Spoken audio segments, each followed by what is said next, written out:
Mas hoje, o meu texto é esse que você está vendo aqui em João, no capítulo 17, não é? E eu vou ler do verso 18 em diante. Presta atenção, tá bom, gente boa? Parem de ficar com conversas paralelas. Toda atenção é pouca. Toda atenção será pouca. Então preste atenção, por favor. Olha só, João, capítulo 17, aqui para você e para mim, conforme Jesus, aliás, desculpa, eu falei João 17, né, mas é o que nós vamos ler aqui, ó, em João 15, que eu tinha ido lá para frente.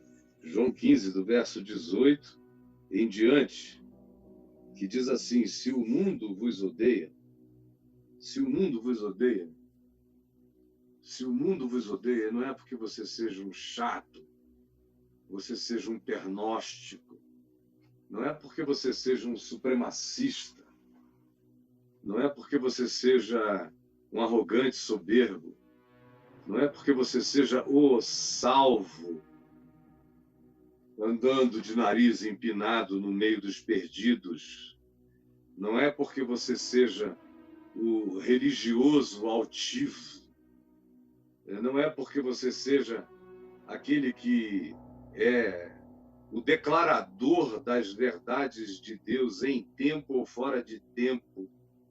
Não é porque você seja um grande insensato fanático, expressando a loucura das suas ideias fixas diante das pessoas. Não, não é por isso, tem que ser por outras razões.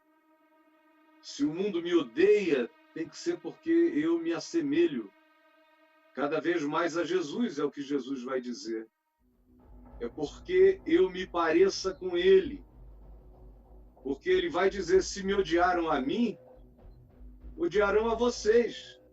Logo, o ódio colocado, lançado, feito realidade contra mim, só é o ódio descrito por Jesus aqui se eu for semelhante a ele, se eu andar nos passos dele, se a minha vida for uma expressão da imagem e semelhança do Cristo dos Evangelhos. Aí eu estarei recebendo, notem bem, aí então, e só então, eu estarei recebendo o bom ódio, que é quando eu ando conforme Jesus e sou odiado.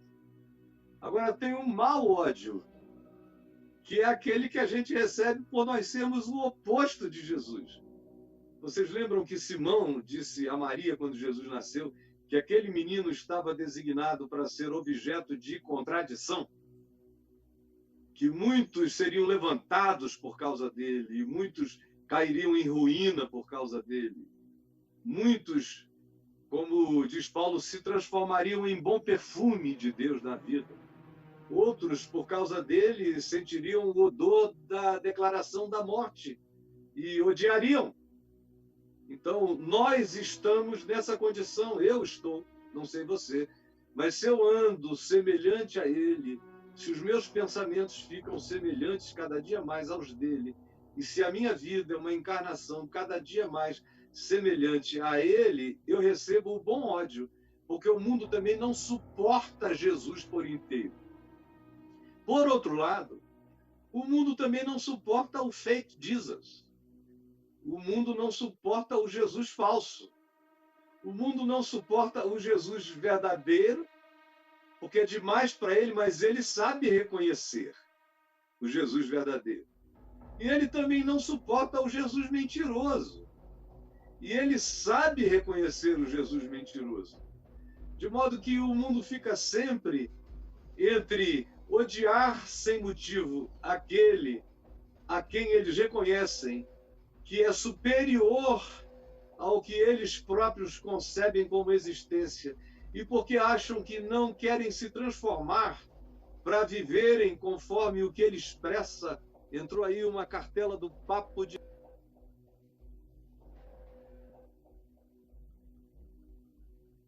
Então, porque o mundo sabe quem é o verdadeiro Jesus e não suporta o nível, não suporta para onde Jesus nos chama e odeia sem motivo. Não tem razão nenhuma para odiar, porque ele está falando de amor, verdade, justiça, misericórdia, trato uns para com os outros, porque ele está dizendo que eu devo ser na terra aquilo que ele foi, e eu devo ser um agente de cura, de graça, de misericórdia. Eu sou um saneador, eu carrego a sanidade divina e a cura divina. Tanto quanto eu devo carregar o padrão do amor de Deus manifesta como ética relacional em tudo que eu faça com o meu próximo, com a criação, com a natureza. E aí é demais para a maioria dos humanos. A maioria diz, não, eu não alcanço isso. Então começam a repudiar, começam a dar de mão, começam a dizer que não querem e depois começam a antagonizar. De um outro lado, o mundo também reconhece o fake Jesus, que é esse que está aqui entre nós. Fake Jesus é o que nós mais temos. O Jesus falso, o Jesus que só tem um nome, Jesus, o resto é mentira, o resto é engano, o resto é máscara, o resto é hipocrisia, o resto não é. Então, só para que você compreenda, eu já iniciei dando a você os elementos de discernimento do que a gente vai ler agora. Preste atenção. João 15, verso 18. Se o mundo vos odeia, sabei que primeiro do que a vós outros, o mundo odiou a mim, primeiro do que odiou a vós outros. Se vós fosseis do mundo, no sentido de que nos permitíssemos absorver para praticarmos as práticas do mundo, as condutas do mundo, o que o mundo chama natural, o que o mundo diz que é a esperteza de quem sabe das coisas. Se nós nos servíssemos dele, usássemos o que ele oferece, os seus instrumentos, os seus valores, os seus conteúdos, os seus comportamentos, as suas práticas, em outras palavras, se nós adotássemos a filosofia que designa as práticas do mundo, a saber, que os fins justificam os meios, aonde disserem a você que os fins justificam os meios, que não dá certo, mas dá certo, porque os fins justificam os meios, e frequentemente o que está certo não dá certo, porque não se utiliza dos fins que supostamente justificariam os meios, como o mundo ensina.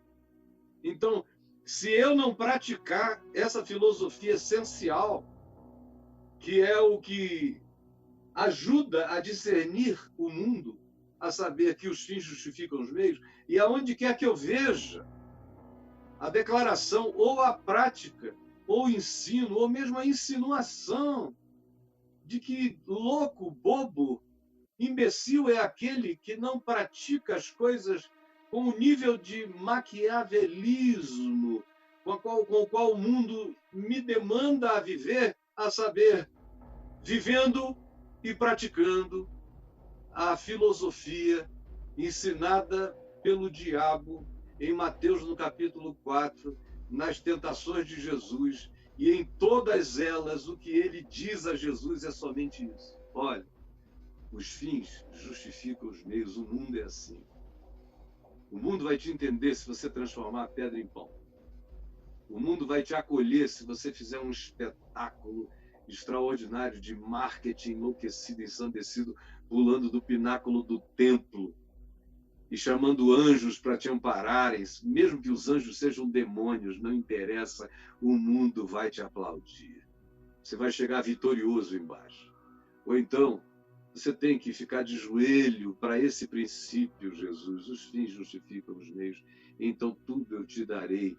Se prostrado a esse princípio, tu me adorares, tu terás tudo, porque no mundo só tem o que o mundo tem para dar aquele que se curva ante esse princípio. Eu sou a manifestação dele, diz o diabo. de que os fins justificam os meios. Aonde quer que você vê pessoas praticando isto, eu ali estou presente, mesmo que eu não apareça.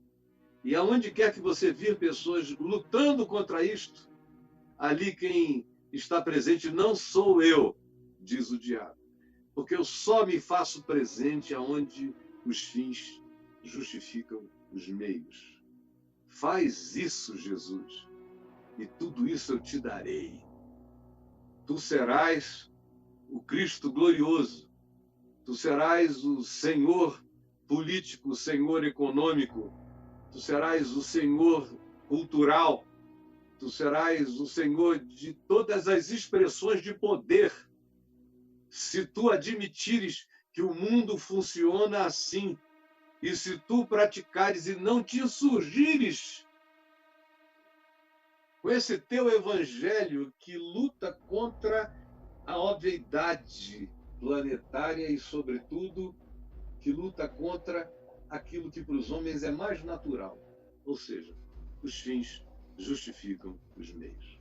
É assim, o darwinismo biológico é assim, os fins justificam os meios. A sobrevivência dos mais aptos, dos mais fortes, trabalha com essa categoria. Os fins justificam os meios, a preservação da espécie. Coma quem você puder, tire da frente quem você conseguir, fique só você no pedaço, e aí você será vencedor, porque os fins justificam os meios. Então Jesus prossegue. Se o mundo vos odeia, sabei que primeiro do que a vós outros me odiou a mim. Se vós fosseis do mundo praticando esse princípio que faz o mundo girar, o mundo vos amaria. O mundo amaria o que era seu. Reconheceria o princípio. Reconheceria o poder movente, o poder giratório, o poder e o dunamis dessa ação. O mundo amaria o que era seu, o mundo encontraria identificação. Como, todavia, não sois do mundo, vocês só estão no mundo, mas vocês vivem outro princípio, com outra mente, com outros valores, com outros significados, com outras posturas, com outro olhar, com outra compreensão, com outra adoção de significados. Portanto, vocês são o contrário. Pelo contrário, dele vos escolhi, porque vocês não são do mundo. Vocês são a contracultura do que o mundo ensina, e o que o mundo ensina gira em torno de que os fins justificam os meios, e para vocês não é assim. Vocês não estão vivendo em função do que dá certo, vocês estão vivendo em razão do que é certo. Por isso o mundo vos odeia, porque vocês são a contracultura dele, porque eu vos escolhi dele e vos ensinei o que é andar segundo Deus. Por isso o mundo vos odeia. Lembrai-vos da palavra que eu vos disse. Eu acho isso lindo quando Jesus, na presença dos seus discípulos, diz: lembrai-vos das palavras que eu vos disse. É Jesus lembrando Jesus para a mente esquecediça dos discípulos de Jesus. Lembrai-vos da palavra que eu vos disse. E olha que lindo, não é o servo maior do que o seu Senhor. Não é o servo maior do que o seu Senhor. Mas para isso, para que tudo isso aqui que ele vai dizer faça sentido, eu preciso ser servo dele, eu preciso ser discípulo, ou seja, eu preciso ser aquele que adota o modo de Jesus viver como prática para a minha vida, minha compreensão, meu entendimento. Eu preciso ser a contracultura do mundo. Eu preciso ser, portanto, um desses escolhidos que se fizeram escolhidos e se mantiveram escolhidos porque andaram segundo Jesus, segundo o Evangelho. Por isso ele diz: não é o servo maior do que o seu Senhor. Se me perseguiram a mim, também perseguirão a vós outros. Se guardaram a minha palavra, então guardarão também a vossa. Mas não fiquem esperando nada diferente. Se vocês forem como eu, eles vão perseguir vocês. Se vocês também forem a negação de quem eu sou, porém falando em meu nome, eles vão abominar vocês.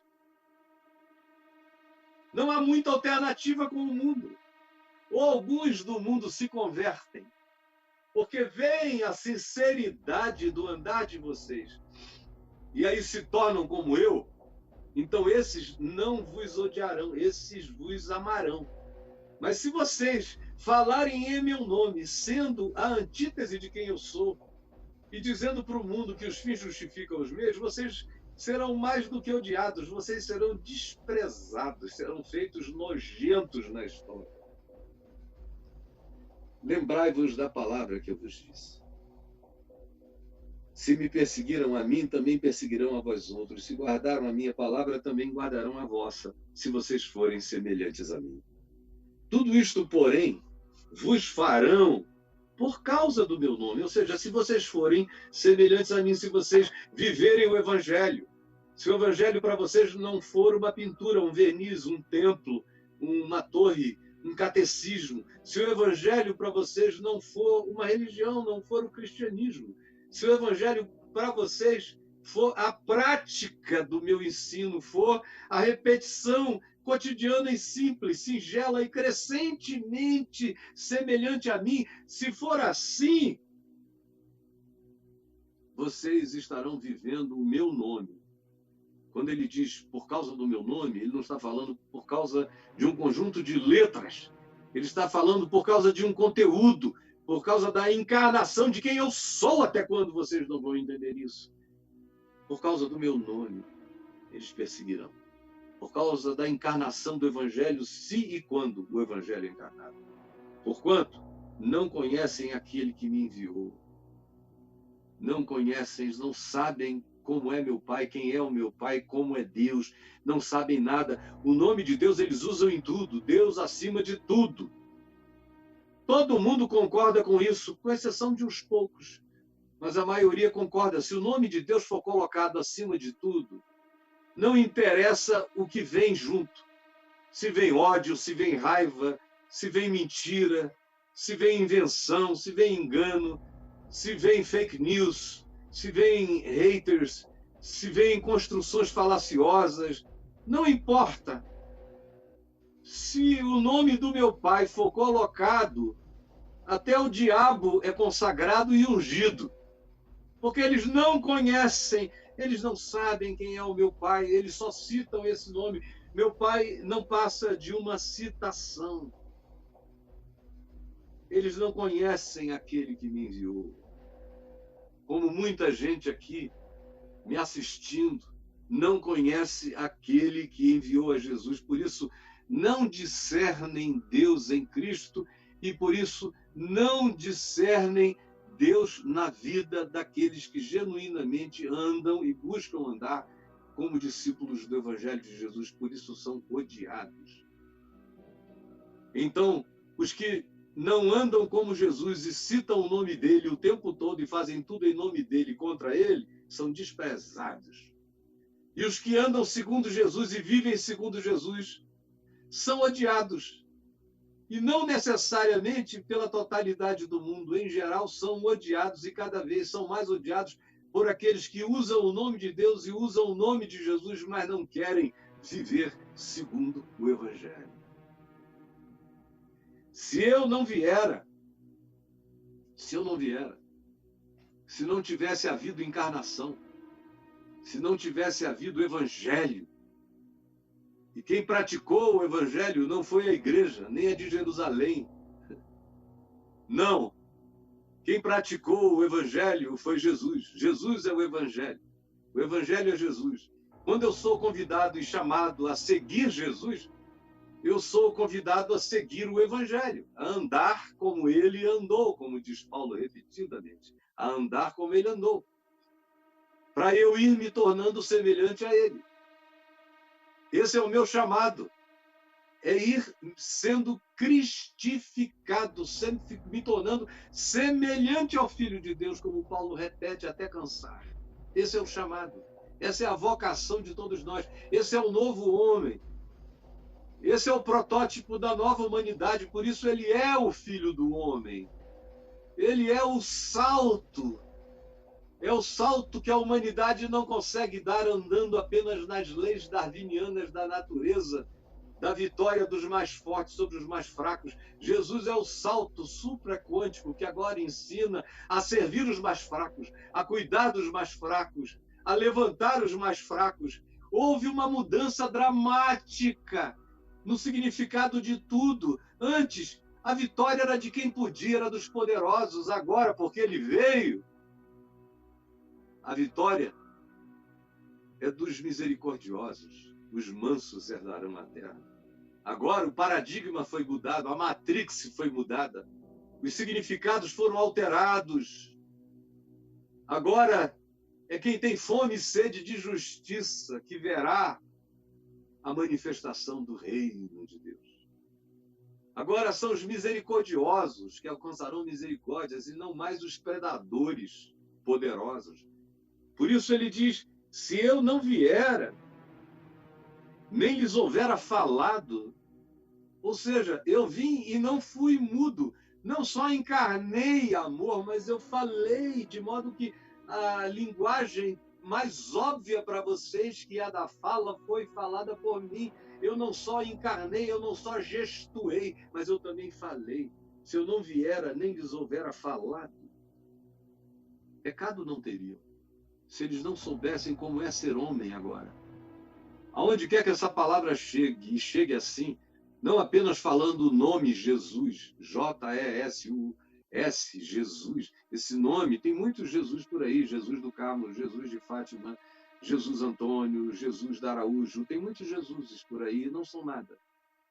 O único Jesus que dá significado a esse nome é esse que viveu a encarnação desse amor e que dá esse salto, que faz o homem ir para onde o homem deve estar. O homem, a matrix do homem não é César, não é Calígula, não é Nero, não é Herodes, não é Pilatos.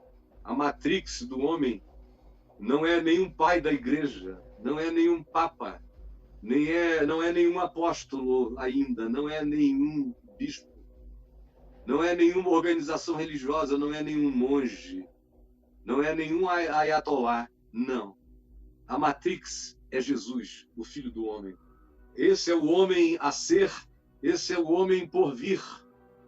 É nessa direção que a gente anda para a humanidade ser salva e para o planeta ser salvo. Ou, se não seguirmos nessa direção, se continuarmos na linearidade dos Césares, dos Herodes, dos Pilatos, dos Caifás, dos Anás, dos sacerdotes, se continuarmos nessa linha do espaço-tempo, onde o poderoso é o que destrói, nós todos seremos destruídos e acabaremos com nós mesmos. Nossa salvação é darmos um salto na direção disso e desse que nos ensina que os fins não justificam os meios. Ao contrário, que os fins precisam ser alcançados através dos meios certos. Do contrário, os meios destroem quaisquer que sejam os fins. Se eu não viera, nem lhes houvera falado, pecado não teriam, mas agora eles não têm desculpa do seu pecado, porque o que o homem pode ser e quem Deus é, está revelado em mim. O que o homem pode ser e quem Deus é, está revelado em mim. Quem me odeia, odeia também a meu Pai, porque eu e o Pai somos um. Eu sou a expressão exata do ser de Deus, da expressão de Deus, do amor de Deus, da graça de Deus. Por isso, quem me odeia a mim, odeia também meu Pai. Se eu não tivesse feito entre eles tais obras, obras de todos os tipos, obras de amor, obras de misericórdia, obras de poder, mostrando o poder espiritual que o homem pode ter, se eu não tivesse feito entre eles obras de misericórdia, acolhendo, mostrando o significado curador do acolhimento, se eu não tivesse manifestado a eles o poder curador do perdão, se eu não tivesse vindo e manifestado a eles o significado da inclusão, se eles não tivessem visto em mim que isso tudo dá certo, em mim eles viram que o pecado pode existir morto. Em mim eles viram o poder do amor. Em mim eles viram que pescadores podem virar os grandes apóstolos da humanidade. Em mim eles viram que pessoas desprezadas podem se transformar nos seres mais inspiradores que a história já conheceu. Em mim eles viram que o pó pode se transformar em homem. Em mim eles viram. Em mim eles viram um novo mundo. Em mim eles viram as novas possibilidades de todo ser humano, de qualquer ser humano, porque eu peguei os mais desprezados da história e os transformei nos seres mais admirados da história, e todos eles ainda estavam em processo de progresso na direção de chegar até aonde eu os chamo para estar. Se eu não tivesse feito entre eles tais obras, as obras que o Evangelho inteiro narra, quais nenhum outro fez. Quais nenhum outro fez. Todos os outros estão andando ainda no nível, alguns melhoram um pouco, mas na linearidade do predador. Foram poucos os que quebraram essa cadeia, poucos. E todos eles foram chamados, aonde quer que tenham estado, de profetas e de santos. Agora, o único que fez o loop absoluto e nos chamou para um patamar e disse que isso não precisava que você jejuasse a vida inteira para atingir, que você levitasse para atingir, que você abandonasse pai, mãe, mulher, amigos, que você não se casasse, que você não amasse ninguém a fim de constituir uma família, uma casa. Não, ele não te chamou para o isolamento, ele não chamou ninguém para subir num pau de 33 metros no Monte Sinai e virar um Santo Antão. Não, ele não disse nada disso. Ele disse ao contrário, que era no mundo, era na vida, era na existência que nós tínhamos que estar como sal da terra e luz do mundo. Se eu não tivesse feito entre eles tais obras, todas explicadas, faladas, quais nenhum outro fez, pecado não teriam, mas agora, depois de tudo feito, depois da própria ressurreição que venceu a morte, o ódio deles me matou, mas a ressurreição venceu a morte, a ressurreição, o amor venceu o ódio. Já agora não tem nenhuma desculpa. Por causa de tudo quanto eles têm visto, agora não tem nenhuma desculpa. Por continuarem me odiando, mesmo depois de eu ter vencido a morte. Eles odeiam tanto a mim, como odeiam também a meu Pai. Quando eles dizem Deus acima de tudo, eles estão falando de outra coisa, porque se for a respeito do meu Pai, e se o meu Pai se expressa através de mim, eles odiando a mim, odeiam a meu Pai. Não, será que vocês não entendem isto? Isto, porém, é para que se cumpra a palavra escrita na lei que eles adoram aquela lei do olho por olho, dente por dente, que é a lei de Darwin. A lei de Moisés é a lei do predador, é olho por olho, dente por dente. Pegou aqui, a gente pega lá.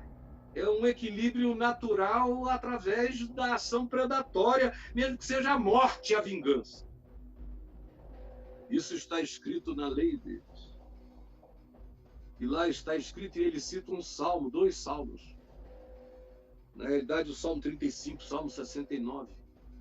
Dizem isso, odiaram-me sem motivo. É um homem falando, expressando o sentimento dele, de que ele fez tudo certo, mas foi odiado sem motivo. Isso é apropriado por Jesus, dizendo isso só fica absolutamente coerente e bem em mim. Em mim, sim.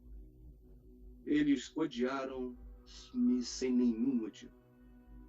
Quando, porém, vier o Consolador, que eu enviarei da parte do Pai, o Espírito Santo, o Espírito da verdade, que dele procede, ele dará testemunho de mim no coração de muitos. Como ele está dando testemunho de Jesus hoje, agora, no coração de muitos, enquanto eu estou falando. o coração de muitos, não apenas agora, nesse instante, mas depois, nas gravações, eu tenho visto aos milhares, aos milhões, o coração de muitos começar a entender, porque o Espírito da verdade chega e começa a iluminar o coração desses tantos.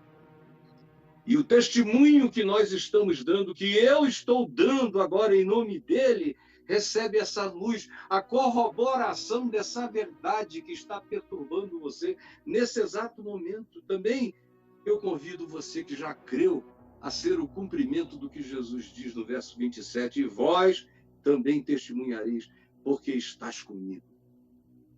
Porque estás comigo, desde o princípio. Porque estás no princípio que coloca vocês comigo desde o princípio. Eu tenho vos dito estas coisas para que não vos escandalizeis. Porque tem muita gente que fica escandalizada. Eles me dizem, Caio, quanto mais eu tento ser segundo Jesus, segundo o Evangelho, mais me odeiam, mais me perseguem. E mesmo quando eu tento viver segundo Jesus dentro do que se chama igreja, ou cristianismo, ou fé, ou comunidade da fé, quanto mais eu encarne o Evangelho, mais desprezado eu sou. Por quê? É porque tudo é feito em nome de Jesus, mas não é feito segundo Jesus.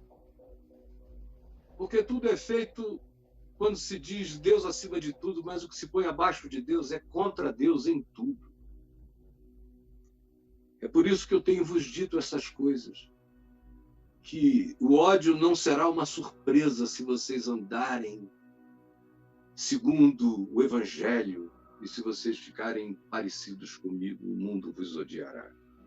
E eu tenho vos dito estas coisas para que não vos escandalizeis, para que não vos choqueis. Ele está dizendo isso, eu estou dizendo isso para que vocês não desistam, para que vocês não vão embora, continuem. Sejam perseverantes, tenazes, resistentes, resilientes.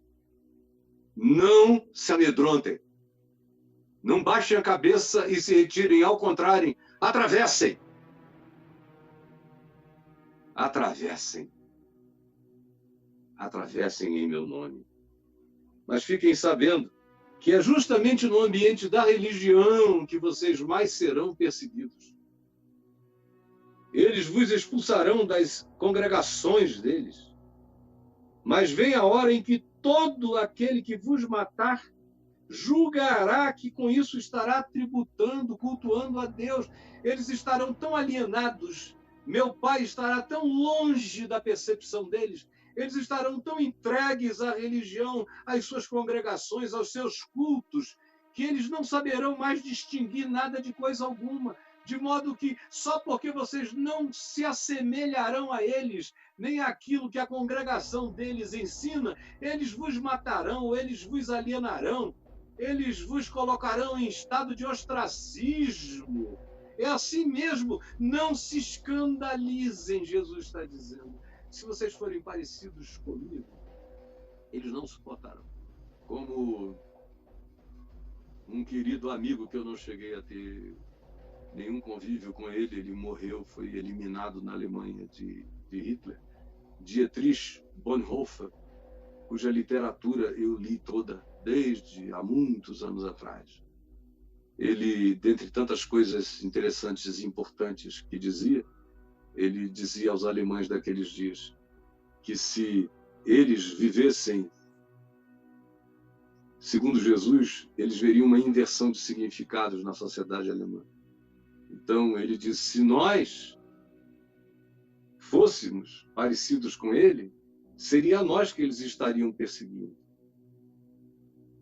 No entanto, o que está acontecendo é o oposto. Aqueles que vivem contrários a Jesus e ao Evangelho são aqueles que são aplaudidos. E aqueles que vivem segundo Jesus e o Evangelho são aqueles que são perseguidos. Porque se nós vivêssemos segundo Jesus e o Evangelho, aqueles que hoje são os abominados pela igreja se ajuntariam para nos reunir, para nos ouvir. E aqueles que hoje nos ouvem Se nós passássemos a pregar só Jesus, seriam aqueles que se reuniriam para nos destruir. É o que Jesus está dizendo aqui, é o que a história repete sempre, é o que acontece entre nós, é o que eu conheço na minha vida. Sem precisar de Dietrich Bonhoeffer algum para me ensinar. É o que eu conheço na minha existência, todo dia, há muitos anos. Por causa desse desejo de ser semelhante a Ele. Eles vos expulsarão das congregações, das sinagogas, das igrejas, dos ajuntamentos. Sim, vem a hora em que todo aquele que vos matar, perseguir, obstacular, julgar, sentenciar, alienar, exilar, entenderá que está fazendo grande coisa. Eles estarão tão alienados que farão tudo isso em nome de Deus, contra Deus. Eles dirão Deus acima de tudo, porém será contra Deus em tudo. Isto farão porque não conhecem nem a mim, nem ao meu Pai. Senhor Jesus, que o Evangelho explicado de novo, outra vez, alcance o coração de muitos,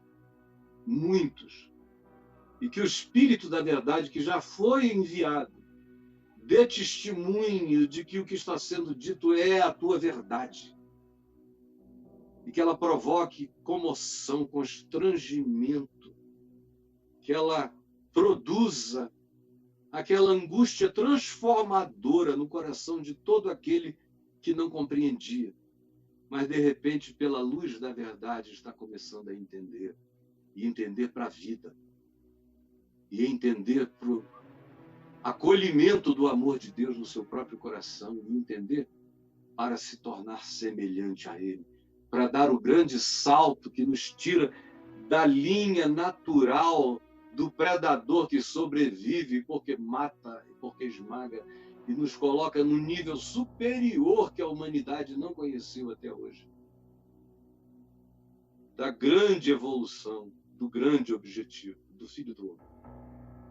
Que é o homem a ser vivido, que é o homem a ser buscado, que é o homem a ser praticado, que é o homem nas possibilidades nunca nem imaginadas, que é o homem que cura, que é o homem que anda sobre as águas, que é o homem que se relaciona com as dimensões físicas mais profundas e transforma a água em vinho, que é o homem que entende o vento, que é o homem que entende o tempo, que é o homem que fala com as águas, que é o homem que criou a natureza, que é o homem que diz, olhem os lírios, que é o homem que diz, vejam os corvos, que é o homem que olha a criação, que é o homem que não tem medo de praticar a verdade, que é o homem que não tem medo de julgamento, que é o homem que não tem medo da morte, que é o homem que vive com o pé plantado no chão da ressurreição. Em nome de Jesus, ajuda-nos a crer que o Evangelho nos chama para isto. Em nome de Jesus. Amém, amém e amém.